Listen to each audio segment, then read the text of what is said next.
이 시간은 모욕을 당해 가슴 아픈 날들이라는 제목으로 함께 말씀의 은혜를 나누고자 합니다. 오늘 이야기는 다윗이 이스라엘의 2대 왕이 되기 전에, 그러니까 사울 왕에게 쫓기던 이제 어느 한 시절의 이야기이죠. 이 사건의 주된 내용은 다윗이 크게 모욕을 당하는 내용입니다. 모욕을 당한 일에 그가 보복을 하려 하죠. 그때 우리가 잘 아는 것처럼 아비가일이라고 하는 여인이 나타나서 그 복수심을 가라앉히는 사건입니다. 아시는 것처럼 다윗은 사울 왕에게 다만 어떤 시기와 질투를 넘어서서 살해 위협을 경험하고 있었죠. 다윗이 골리앗을 무너뜨린 그 놀라운 사건이 도리어 다윗에게는 큰 빌미가 되고 말았습니다. 또한 여러 모양으로 사울 왕이 실책을 함으로써 사울 왕을 기름 부었던 선지자 사무엘을 통해 하나님께서는 너는 여기까지다 라고 하는 그런 버림의 사실을 그가 경험하게 되었죠. 사울 왕 입장에서는 자기 자신을 돌아보지 못하고 결국 다윗을 탓하게 되었고, 그래서 다윗을 죽이기로 그는 맹렬하게 다짐을 했죠. 그래서 아시는 것처럼 다윗은 도망자의 삶을 살아야만 했습니다. 그러던 중에 아둘람이라고 하는 은신처를 발견하고 거기서 한 400여 명의 사람들이 규합되어서 다윗도 나름대로의 하나의 세력을 모으는 일이 이루어집니다. 그래서 그의 가족이라든지 또 그를 따랐던 이전의 사람들까지 대략 추스려 보면 한 600명 정도의 아둘람 다윗 공동체가 만들어졌습니다. 그들은 광야에 은신처를 마련해 두고 그리고 사울의 추격대를 따돌리면서 근근히 삶을 살아갔던 것이죠. 사울 왕의 추격대가 조금 한산할 때는 광야에서 목축하는 이들을 보호해 주는 것으로 어떠한 그 삶을 도모했습니다. 그러니까는 이 목축업자들이 광야에서 방목을 할 때에 우리도 그렇게 생각할 수 있겠죠. 산적이나 도적대들이 급습을 해가지고 그 양과 염소를 탈취하는 일들이 있었고, 또 일이나 승냥이들이 출현하는 경우가 있었습니다. 그러므로 다윗과 그를 따르는 사람들이 때로는 그런 도적대, 산적, 그리고 승냥이와 이리들로부터 이 목축업자들의 양과 염소들을 보호해 주었던 것이죠. 오늘 본문의 배경이 되는 것은 이제 양의 털을 깎는 그런 계절이 다가왔습니다. 수많은 양들의 털을 깎아 양모를 이렇게 수확하는 날은 어떤 면에서는 그 벼농사할 때의 그런 벼를 수확하는 것처럼 그들에게는 흥겨운 잔치의 날이었다고 할 수 있습니다. 손이 많이 가는 날이기도 했지만 이런 날은 모두가 흥분하고 그리고 또 어떤 그런 잔치의 분위기였겠죠. 저는 벼농사나 이런 것들을 경험해 보지는 않았습니다만은 수확의 한철 열심히 일한 사람들 함께 끝나고 나면 우리식으로 말하면 뭐가 있겠어요? 거기에 고기도 있겠죠. 그리고 보쌈도 있겠죠. 또 하여튼 그 잔치상에 어울리는 많은 맛 좋은 것들이 준비되어 있었을 것입니다. 다윗이요 사람을 보냅니다. 그래서 너희들 우리 덕분에 그래도 양과 염소들이 잘 보호되어서 이제는 털을 깎는구나. 참 축하한다. 고생 많았다. 그러면서 나발이라고 하는 사람에게 이제 자기가 부리는 사람을 보내어 가지고 우리가 그래도 당신의 양무리를 보호해 주었는데 이 좋은 날에 우리에게 떡도 좀 보내주고 고기도 좀 보내주고 또 포도주도 좀 보내달라고 이렇게 요청을 한 것이죠. 그런데 잘 아시는 것처럼 나발이 어떻게 반응했습니까? 지가 한 게 뭐 있는데 어디다가 젓가락과 숟가락을 얹느냐, 이렇게 나온 것이죠. 다윗이 누구며 내가 알기로는 도망자로 알고 있는데 그 누추한 자가 버릇 없이 이 좋은 날의 흥을 다 망친다면서 크게 모욕을 주었습니다. 이렇게 되고 보니까 다윗의 마음이 어떠했겠습니까? 어마어마한 이제 모욕을 경험하게 된 것이죠. 안 그래도 사울 왕에게 정말 개처럼 이렇게 추적을 당하는 그의 정말 그런 그 비루한 마음을 그래도 정말 참고 참았는데 돈 좀 있다고 으스대는 어떤 목축업자에게 이렇게 무시를 당하니까 다윗이 얼마나 분노가 넘쳐났겠습니까? 그러니까 뭐 오늘 우리 식으로 얘기하자면 보자 하니까 뭘로 보이는 거예요? 보자기로 보이고 가만 있으니까 뭘로 보이는 거예요? 가만히로 보이냐 이렇게 된 것이죠. 그래 가지고는 이제 다윗이 무려 400명의 사람들에게 칼로 무장을 시키고 저 나발을 이제 처형하러 우리가 길을 떠나자 이렇게 일이 이렇게 진행되어지는 것입니다. 사실 이런 이야기는 흔한 이야기죠. 누가 누구를 보호해주고 보호한 것에 대해서 대가를 요구하는데 그쪽에서는 아쉬울 때는 고맙다고 했다가 모든 일이 잘 풀리고 나면 뭔데 그런 요청을 하냐 이런 식으로 나오면 그렇게 그 업장을 소위 말하면 업장을 관리해 줬던 사람 입장에서는 네가 한번 맛을 봐야 정신 차리겠구나. 뭐 사실은 영화라든지 드라마에서 상당히 많이 나오는 이야기입니다. 그런데 이 이야기에 반전이 일어나죠. 누가 갑자기 나타납니까? 아비가일이라고 하는 이 나발의 아내가 갑작스럽게 등장을 합니다. 나발의 하인 중에서 한 사람이 가만 보니까 이랬다가는 저 미련한 이 그 나발 주인이 죽게 되고 이 집안이 멸문지화를 당하겠다 싶어가지고 그 지혜로운 아내 아비가일에게 달려가서 여차여차 지금의 상황을 이야기하는 것이죠. 그러니까 이 아비가일이 가만 들어보니까 원래부터도 남편이 멍청한 것을 인지하고 있었습니다. 저 양반은 언젠가 제명에는 못 죽을 사람이다 라고 생각을 하고 있는데 딱 들어보니까 어때요? 제대로 임자를 만난 거죠. 이거 일은 났다 싶어가지고 이제 이 아비가일이 그 무장하고 나발을 치러 오는 그 다윗의 길목에 그녀가 등장을 하는 것입니다. 그리고는 말에서 내려가지고는 엎드립니다. 그리고 자신의 말을 들어달라고 이야기하죠. 무슨 이야기를 합니까? 우리 남편 나발은 인간이 덜 돼먹었다 그 얘기를 하는 겁니다. 인간이 덜 돼먹은 인간인지라 당신이 지금 무장을 해서 나발에게 내 죄를 네가 알렸다. 인간적으로 어찌 넌 사람이 그 모양이냐? 이제라도 뉘우치면 너를 살려주겠다라고 말해도 나발은 어떻다는 겁니까? 귓구녕으로 안 된다는 겁니다. 이 사람은 그 사고체계나 머리체계가 어리석고 미련해가지고 아무리 다윗이 그에게 얼마나 호의를 베풀었는지 논리적으로 말해도 전혀 돌이킬 인생이 아니다. 그러니까 이런 사람에게 뭔가 기대를 해서 다윗 당신이 다가갈 필요가 없다. 그냥 이 남편은 나도 포기한 사람이다. 그러니까 포기하시라. 이렇게 비열하고 이렇게 비루한 사람과 다윗 당신은 어울릴 만한 사람이 아니라는 것을 내가 잘 알고 있습니다.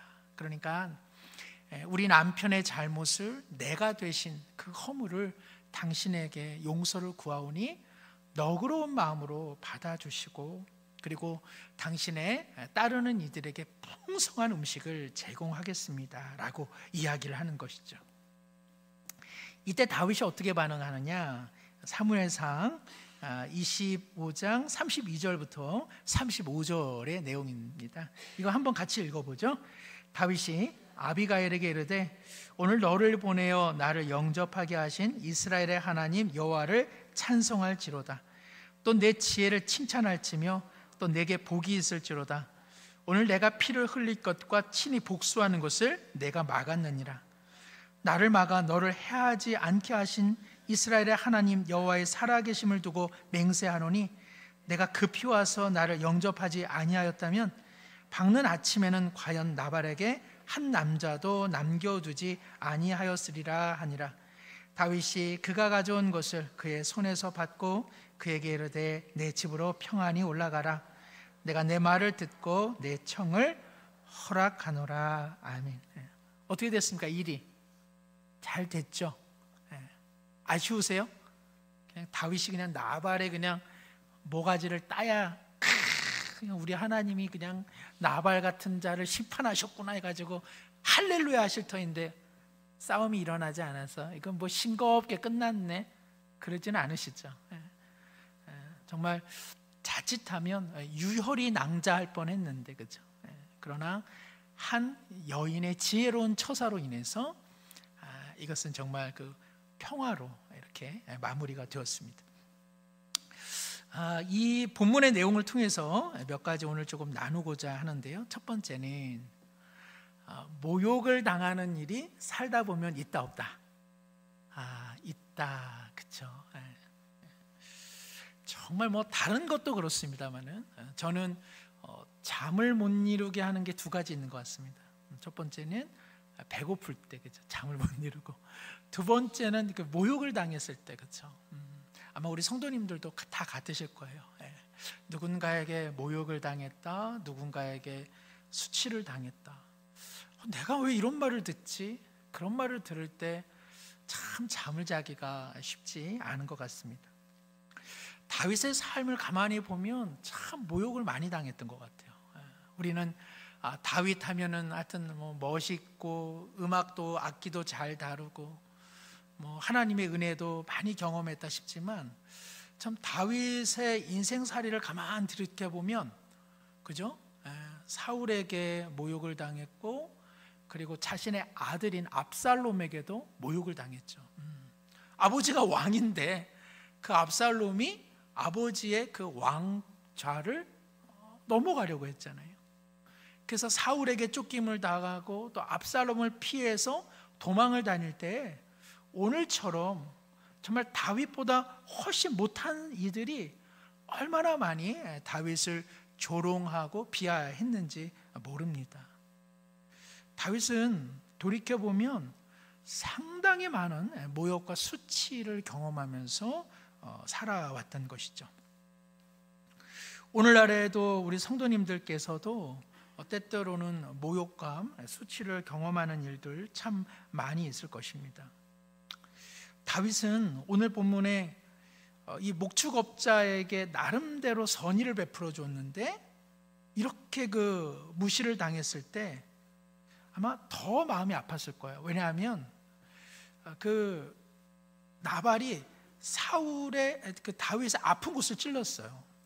이 나발이 뭐라고 했냐면 요즘에는 주인을 버리고 도망 다니는 이런 그 종들이 참 많던데 이 말. 이것이 다윗의 마음을 크게 찔렀죠.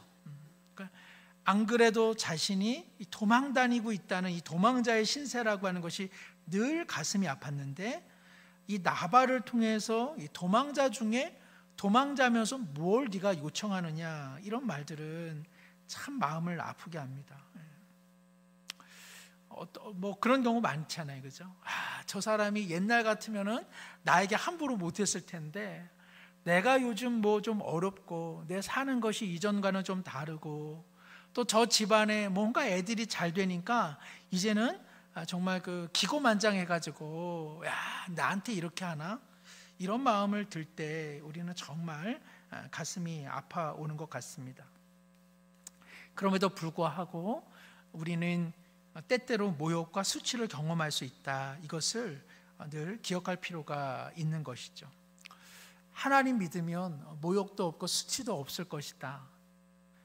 이런 생각을 갖게 되면 우리가 오히려 약해질 때도 참 많이 있습니다. 마태복음 5장의 산상수 8복에 우리 주님께서 뭐라고 말씀하셨어요? 의를 위하여 사는 인생은 박해를 받게 된다. 그렇죠? 그리고 무릇 경건하게 사는 이들에게 그런 박해와 고난이 언제나 있을 수 있다고 성경은 이야기하고 있습니다. 요즘에 어떤 한 내용을 보니까는요, 가정에서 오냐오냐 칭찬만 받고 격려만 받고 이렇게 어떤 면에서는 과잉 보호를 받는 아이들이요, 세상에 잘 적응을 합니까 못합니까? 세상에 적응을 잘 못한다는 거죠. 특히 요즘에는 그 자녀가 그죠? 하나만 놓는 경우가 많잖아요. 그러다 보니까는 아무래도 부모님들이 아이들을 향하여 또 그 할아버지 할머니들이 아무래도 그 자녀를 감싸 안아주는 경우가 많이 있죠. 그러다 보니까는 요즘에 많은 아이들이 이러한 모욕감 혹은 수치, 좌절감을 너무 경험을 못하더라는 것이죠. 그래가지고 번번이 나가 떨어진다는 이야기도 많이 있습니다. 어떤 심리학자가 그런 이야기를 하더라고요. 집으로 가출하는 아이들이 많대요. 우리가 생각하면 가출은 뭐죠? 집에서 바깥으로 나가는 거잖아요. 그런데 요즘에는 조금만 어려우면 집으로 오는 아이들이 있대요. 뭐 예를 들면 그죠? 우리 아이들 중에 그 학교에서 용변을 못 보는 아이들은 어때요? 그냥 끝까지 참는다는 거잖아요. 집에서 넣어야 되기 때문에. 그래가지고 끝까지 참는데요. 어떤 아이들은요, 학교에서 문제가 잘 안 풀리면 집으로 그냥 도망쳐 오는 아이들도 있다는 겁니다. 가출은 집에서 밖으로 나가는 것인데, 세상에서 어떠한 인정을 못 받고 세상에서 어떤 어려움을 경험하면 그것을 피하려고 집으로 온다는 것이죠. 그래서 사람이 크려면 적절한 좌절, 적절한 모욕, 적절한 수치를 경험하면서 그것을 어떻게 그러면 해결해 나갈 것인가 끊임없이 생각하고 부딪히면서 자기 능력의 어떤 해결의 실력들이 배양된다고 할 수 있습니다. 다윗의 인생을 가만 살펴보면 모욕도 당했지만 다윗은 그런 모욕과 수치를 당하면서 하나님이 그를 붙잡고 있음, 그리고 자신의 삶이 자신의 어떤 능력에 있지 않고 하나님의 은혜에 있다는 것을 그는 거듭 경험하면서 그는 인생을 살아오게 된 것이죠. 갈라디아서 6장 9절에 보면 우리가 선을 행하되 뭐 하면 안 된다? 낙심하지 말지니, 우리 함께 읽죠. 시작. 우리가 선을 행하되 낙심하지 말지니 포기하지 아니하면 때가 이름에 거두리라. 선을 행하면 그냥 거두나요? 쉽게? 그렇지 않죠. 포기하고 싶고 낙심할 때도 참 많이 있잖아요. 성경은 그것을 전제하고 있습니다. 선을 행하면 모든 것이 잘 될 거라 이리 생각하지는 말아라. 그 열매가 거두어지기까지는 낙심할 만한 일이 많이 있고, 그리고 우리를 포기시킬 만한 일들이 참 많을 것이다. 그러한 어려움, 그러한 모욕, 그러한 힘겨움들을 넘어서 하나님의 때가 이를 때 거두게 되는 것이라 성경은 우리 가운데 하나님 잘 믿으면은 모욕도 없고 수치도 없고 마음의 상처도 없을 거야, 그렇게 얘기하지 않고 있는 것이죠. 그러니까 우리는 모욕과 수치와 어려움 속에서 내가 얼마나 취약한 존재인가를 다시 한번 기억하고, 그러나 나의 존재됨이 하나님의 은혜, 즉 아비가일이 뭐라고 합니까? 당신은 하나님의 생명 싸개 속에 놓여있는 존재라는 사실을 꼭 기억하십시오. 우리는 모욕과 수치 속에서 무엇을 결국 어디로 나갑니까? 한밤중에 모욕과 수치로 인해서 잠이 안 올 때 어떻게 하세요? 저는 일어나가지고요, 우리 아이가 갖고 노는 그 인형을 가져옵니다. 그리고 거기다가 저에게 모욕과 수치를 안겨준 땡땡땡 이름을 딱 붙여두죠. 그리고는 이제 그 바늘을 가지고 찌릅니다. 그럼 막 마음이 통쾌해가지고, 마음이 너무너무 통쾌해가지고 조금 잠을 잘 수 있을 것 같아요. 그러나 그걸로 안 되잖아요. 나의 삶은 하나님의 생명싸개 속에 있어. 하나님께서 내 마음 알고 있어. 내 부족한 인생 알고 있어. 대만에 저명한 수필가 린량이라고 하는 수필가가 있습니다. 그것은 작은 태양이라고 하는 그 교육 수필에 이런 내용이 있어요. 자신은 폭력을 절대 반대하지만 폭력이 일어나게 된다면 형제들 속에서 일어나면 좋겠다라는 거예요. 왜냐하면 다른 사람들과의 폭력은 이거는 뭐 걷잡을 수 없으니까 그나마 형제들끼리 물리적인 폭력을 통해서 한 가지 배울 수 있는 게 있대요. 부득이하게 주먹질을 한다면 무엇이냐면은 물리적 폭력이 얼마나 서로의 가슴을 아프게 하는지를 깨닫게 되는 계기가 되더라. 두 번째는 사람이 물리적인 폭력을 당하더라도 굽히지 않을 수 있는 것은 인간의 존엄성이다. 사실은 많은 그런 그 수용소에서 물리적인 고문과 폭력이 결국 지향하는 건 뭡니까? 사람의 인간됨을 자포자기하게 만드는 것이 모든 고문과 모든 폭력의 궁극적인 목적 아닙니까? 그 폭력과 고문 속에서도 살아남은 사람들은 어떤 사람들이죠? 결코 이 고문이 인간이라고 하는 존엄성을 결코 무너뜨릴 수 없다는 확신을 갖고 있는 사람들만이 사실은 거기서 정말 삶을 견뎌낸 것 아니겠습니까? 우리는 가슴 아픈 모욕감을 통해서 실은 인간은 얼마나 존엄한 존재인가를 다시 한번 깨닫게 되고 나도 이렇게 가슴 아픈데 나도 부지불식간에 누군가에게 수치와 모욕을 주는 경우도 많았구나, 이것을 배우게 되는 것이죠. 우리가 물론 모욕과 수치를 경험하지 않는 세상에서 살면 참 좋죠. 그러나 그것은 천국에서나 가능한 일이고 이 땅에서는 반드시 주님의 귀한 삶을 산다 할지라도 모욕과 수치를 경험할 수 있다는 것, 그러나 그것이 다 우리를 다 좌절시키는 것만은 아니라는 것, 우리는 그 속에서 우리의 삶은 하나님의 생명사계로 보호를 받고 있다는 것, 그리고 그의 나를 향한 모욕 줌으로 인해 내 인간성이 그러나 무너질 수는 없다는 것, 우리는 그것을 다시 한번 깨닫게 되는 것입니다. 둘째로는요, 우리는 이런 모욕을 통하여서 우리 안에 내재되고 있는 분노가 있다는 사실도 우리는 꼭 인정할 필요가 있습니다.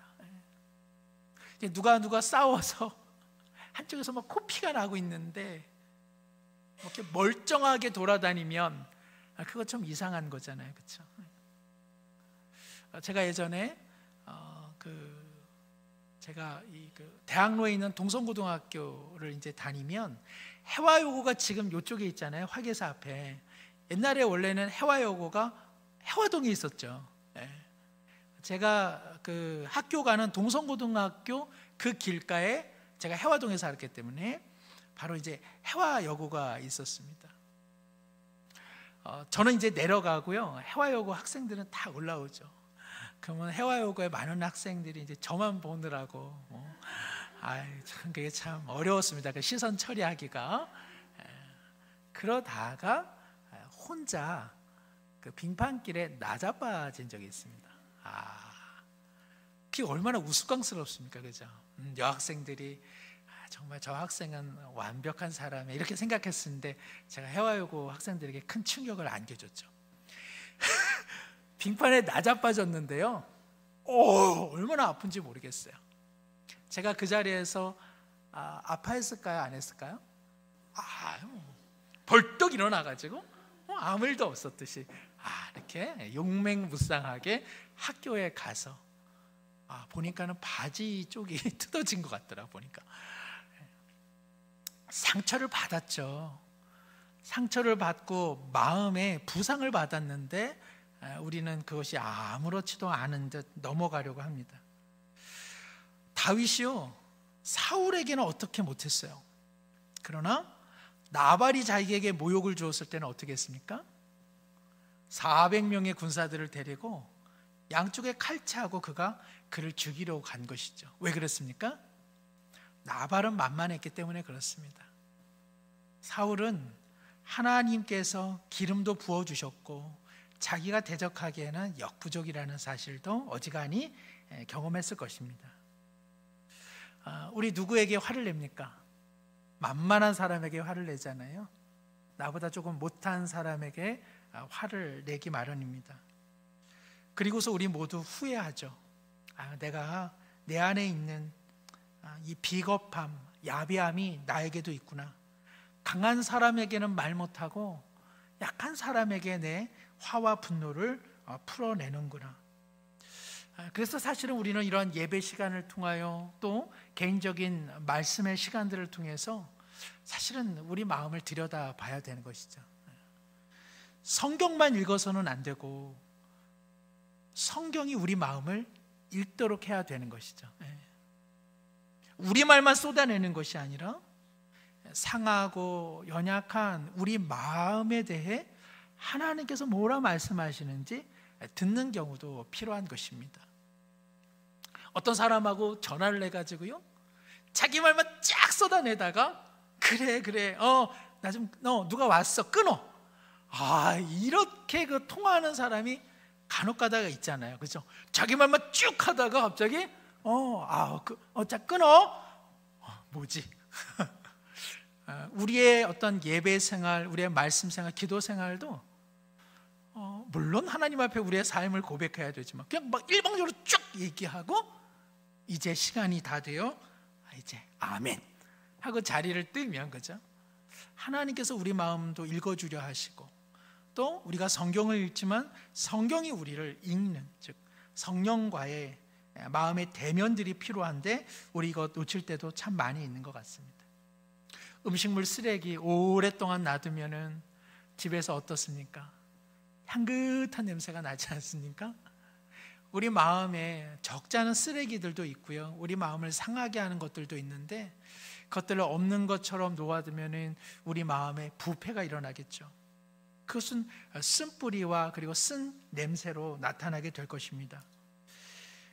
역대상 4장 10절, 한 2주 전에 금요기도 때 우리가 함께 나누었던 야베스의 기도인데요, 우리 함께 한번 읽어볼까요?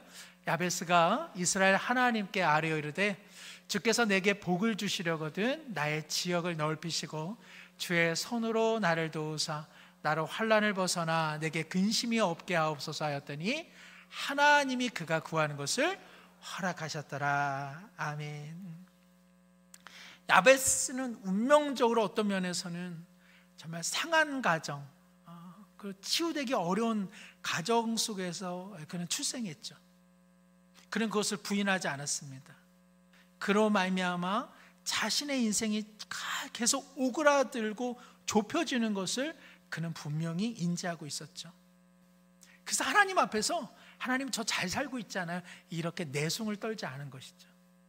하나님, 저의 삶에는 참 아픔의 터널이 많습니다. 이로 인해서 저는 너무 지나치게 예민하고 너무 지나치게 위축되어 있고 너무 지나치게 상처를 받는 인생이 되고 말았습니다. 저는 풍성한 인생을 살지 못하고 있습니다. 주님, 나의 마음과 나의 인생의 지경을 넓혀 주시옵소서. 그래서 누군가를 품에 안을 수 있는 그런 넉넉한 사람이 되게 해 주시옵소서. 너무 환난이 많은데 이 환난을 받아내기에는 나의 삶의 용량이 너무 부족해서 너무 버겁습니다. 하나님, 이 환난에서 벗어나 인생을 다만 근심을 극복하는 것이 아니라 더 복된 삶을 전진해 나갈 수 있도록 인생의 수많은 굴레들을 제하여 주시기를 원합니다. 하나님께서 들으셨어요? 안 들으셨어요? 들으신 거잖아요. 들었으니까는 역대기에 그의 이름이 나오는 것 아니겠습니까? 행복감을 많이 누리는 사람은요, 높은 강도의 행복을 경험하고 지향하는 사람이 아니라 작은 행복을 자주 누리는 비결을 갖고 있는 사람이라고 많은 사람들이 이야기를 합니다. 나는 행복하기 위해서 1년에 한두 번은 나는 해외여행을 가야 되겠어. 그것보다는 작은 길가에서 혹은 작은 차 한 잔에서 또 누군가의 작은 만남 속에서 혹은 뭐 드라마도 좋아요. 또 작은 노래도 좋아요. 그런 작은 10점짜리의 행복을 통해서 그 행복감을 경험하는 사람들이요, 훨씬 더 인생을 풍성하게 산다는 거죠. 그러니까 높은 강도의 행복을 지향하는 것이 아니라 작은 것 속에서도 행복감을 누리는 사람들, 그런 사람들의 마음에 그늘이 적다는 거예요. 하나님과의 관계도 마찬가지죠. 이렇게 날 잡아가지고 막 이렇게 날 잡아가지고 하나님과 교제하는 사람보다는 작은 일상 속에서 매일의 삶 순간에서 계속 작게 하나님과 교제하는 사람들이 더 깊은 주님과의 맑은 영성을 유지하고 있다는 것이죠. 사실은 비록 지금 다윗이 이렇게 분노하고 있지만 우리가 자주 잘 아는 거, 다윗이 시편을 많이 기록한 것으로 보자면 그는 작은 삶 속에서 하나님의 은혜를 거듭 경험한 인생으로 우리가 볼 수 있습니다. 세 번째는요, 인생을 살면서 경험하게 되는 이 모욕과 분노, 그러면 이 분노 감정에 내 에너지를 계속 소비할 것이냐, 아니면 나는 삶의 시선을 다른 쪽으로 돌릴 것이냐, 선택의 문제입니다. 무슨 이야기냐 하면, 이 나발 같은 자는 내가 하여튼 죽여 없애야 되겠다라는 이 복수심의 발걸음을 옮기는 그때에 새로운 선택지가 놓여졌죠. 그 선택지는 누구죠? 아비가일이잖아요. 아비가일이 등장해서 새로운 선택지를 다윗에게 제공한 것입니다. 다윗이요, 당신은 추후에 한 나라의 위대한 지도자가 될 사람입니다. 나발 같은 사람과 인생을 허비할 까닭이 없습니다. 나발은 당신이 아니더라도 누구에게라도 다 못된 사람이라고 이미 정죄를 당한 사람입니다. 그런데 그런 사람을 심판하는 일에 당신의 삶을 탕진하지 말고 당신의 삶이 하나님의 보호하심 속에 있다는 것을 기억하여 당신이 이제까지 살아왔던, 즉 사울을 품으며 용서하며 주님의 인도하심 속에 당신의 인생을 맡겨드린 그 인생의 길을 당신은 다시 걸어가야만 합니다 라고 이제 새로운 선택지를 아비가일이 제공한 것이죠. 그 말씀이 오늘 본문 25장 29절입니다. 우리 함께 한번 읽겠습니다. 25장 29절입니다. 한번 성경책 갖고 있는 분들 한번 보시고요. 사람이 일어나서 내 주를 쫓아 내 주의 생명을 찾을지라도 내 주의 생명은 내 주의 하나님 여호와와 함께 생명 싸개 속에 쌓였을 것이요 내 주의 원수들의 생명은 물매로 던지듯 여호와께서 그것을 던지시리이다. 아멘. 유대 사람들은요, 하나님께서 귀히 여기는 사람의 그 죽음을 하나님께서 생명 보좌기 속에 고이 간직한다라는 생각을 갖고 있었습니다. 우리도 그렇죠. 소중한 것들이 있으면은 이렇게 잘 포장하고 잘 소중히 간직하잖아요. 다윗 당신의 인생은 하나님께서 생명의 보자기로 간직하고 있는 인생인가 하면 가슴 아프지만 내 남편 나발과 같은 인생은 하나님께서 그저 돌멩이 하나 집어던지듯 그는 심판을 당할 인생이다. 하나님은 당신을 심판자로 세우지 않았다. 당신은 정의와 공의로 하나님의 나라를 이끌 하나님의 위대한 종으로 부름받은 그 사실을 놓쳐서는 안 된다라고 이야기를 하고 있는 것입니다. 성도 여러분, 우리가 예배를 드린다라고 하는 것은 우리가 누구인지 그 정체성을 발견하는 것이죠. 한 주간은 모욕도 당하고 수치도 당하고 저런 인간이 다 있어? 저런 인간이? 이런 그런 그 살기등등한 어떤 우리 안에 분노를 가지고 우리는 한 주를 보내고 예배의 자리에 섭니다. 그리고는 우리 마음에 뭐가 있어요?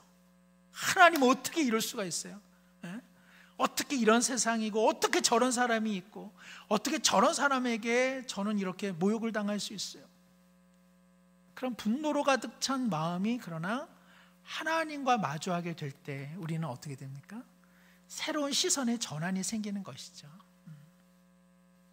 심판은 내게 있지 않고 때때로 나도 모욕을 당할 수 있는 인생이며 또 나 역시 누군가에게 모욕을 주기도 했었던 인생이다. 하나님의 은혜로만 사는 것이다. 내 스스로가 얼마나 옳은지를 나타내는 것으로 우리의 인생이 지탱되는 것이 아니라 하나님의 생명 싸개로 보호를 받아 하나님께서 우리의 삶을 인도해 주고 계시다는 사실에 직면할 때 우리는 새로운 그런 생각과 사고의 전환 속에 한 주를 살아가고 있는 것이죠. 그래서 우리가 예배를 드리는 것이죠. 우리가 무슨 그 예배 도장, 저 오늘 예배 드렸어요 하나님, 그러려고 우리가 주일 예배를 드린다라고 한다면 이것은 정말 이거는 정말 그죠? 학교를 다니는 이유가 뭐냐? 추석 찍으려고 온 건데요. 이 꼴밖에 더 되는 거겠습니까? 그죠? 성도와의 교제도 마찬가지입니다. 그죠?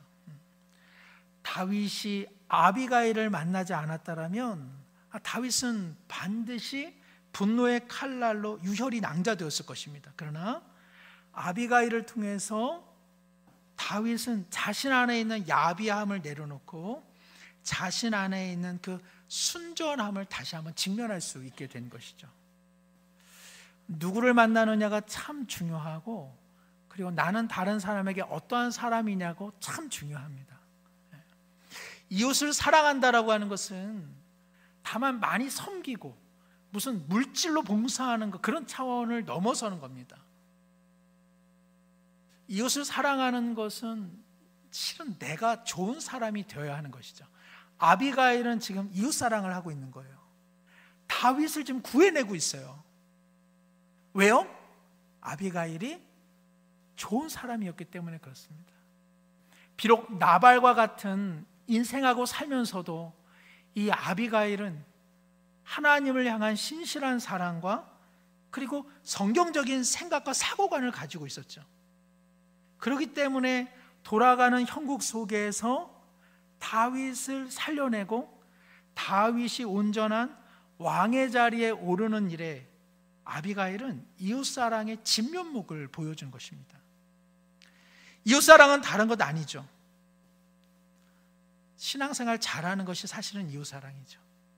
나라고 하는 한 사람이 하나님의 신실한 사랑 속에 살아가 누가 나를 만나서 불쾌감을 경험하는 것이 아니라 그 사람을 만나니까 내 안에 야비함이 드러나는 것이 아니라 내 안에 정말 성령께서 주신 아름다운 것들이 드러나면 정말 그것은 좋은 만남 아닌가 싶습니다.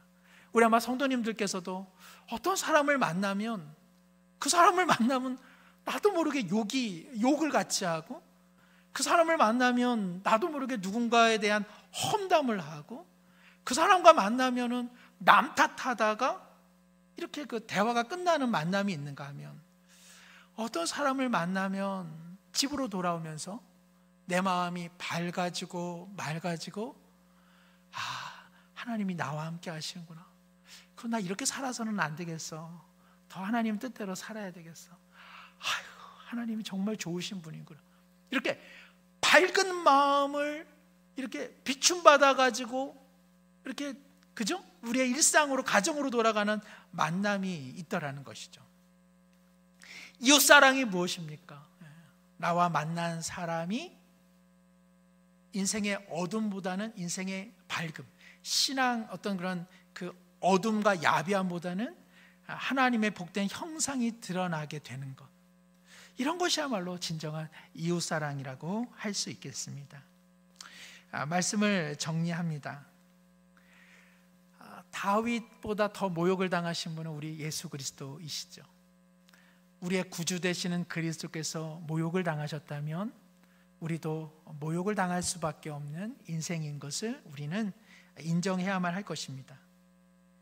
그리스도께서는 모욕을 당하셨는데 그 마음에 그늘이 없으셨던 것을 우리 잘 알고 있습니다. 그렇기 때문에 예수 그리스도와 만난 사람들은 그 인생이 더욱 맑아지고 밝아지게 된 것이죠.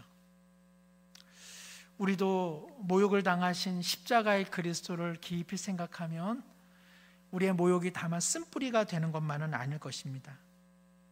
우리가 모욕을 당하였기에 모욕을 당하는 사람들의 마음의 아픔을 헤아릴 수 있고, 우리도 수치를 당하기 때문에 수치를 경험하는 사람들을 감싸 안아줄 수 있는 것이죠. 하나님, 예배 생활을 통하여서, 그리고 성도 간의 교제를 통하여서 세상의 야비함에 분노로 대응하는 우리의 그런 환한 성격들이 발휘되는 것이 아니라 정말 좀 용서하고 품어내고, 그럴 수 있어 사람은. 그러나 우리가 가야 할 길은 다른 생명의 길이야. 그 길 걸어가는 우리 모든 성도님들의 삶이 되시기를 소망합니다. 벌써 우리 AI가 알고 기도하십시오 해가지고 지금 한번 이제 요즘이 AI가 보통이 아닙니다. 이렇게 설교도 다 듣고 있습니다. 제가 기도하겠습니다. 하나님 아버지, 참으로 야비한 나발을 만났을 때에 다윗도 한 사람의 인생인지라 그의 야비함이 드러나게 되었습니다. 그때 아비가일이 등장하여 당신은 야비한 인생이 아니라 하나님의 생명싸게 보호를 받는 귀한 존귀한 인생이라고 알려주었습니다. 성령께서 이 불의한 시대 속에, 분노하는 시대 속에서 우리가 가야 할 길은 따로 있다는 것을 언제나 말씀하고 계십니다. 우리 안에 있는 분노와 수치와 모욕을 예수 그리스도의 십자가 앞에 가지런히 놓이게 하여 주옵시고, 마음이 회복되어 우리를 만나는 이들에게 하나님의 생명싸개와 같은 은혜와 그 놀라우신 사랑을 증거하며 살아갈 수 있도록 인도하여 주옵소서. 예수님의 이름으로 기도드립니다. 아멘.